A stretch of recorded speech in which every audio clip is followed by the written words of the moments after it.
السلام علیکم، میں ہوں سید لالا جی۔ آج میں جو وظیفہ آپ لوگوں کو بتانے جا رہا ہوں وہ ہے یا قدوسو۔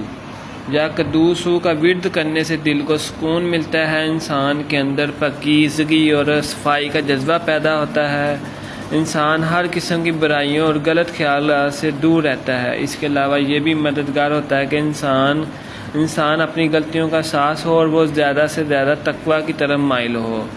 اگر اس اسم کو وقت زوال کے وقت 170 مرتبہ پڑھا جائے تو اس کا دل معصیت سے صاف ہو کر روشن ہو جاتا ہے۔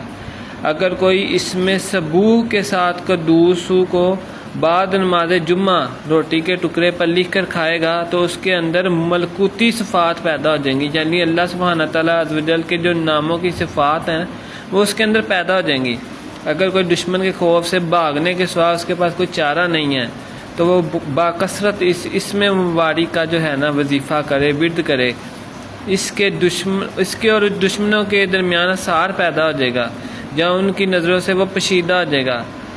اگر وہ شخص کوئی بھی شخص صبوح قدوس رب الملائکۃ والروح، یہ جو آیت کریمہ ہے اس کی تعداد 22 ہے، اس کو 220 مرتبہ پڑھتا ہے نا تو وہ ہر قسم کی رزق کی تنگی سے محفوظ رہتا ہے، پریشان سے محفوظ رہتا ہے۔ تو لہٰذا اگر کوئی شخص اس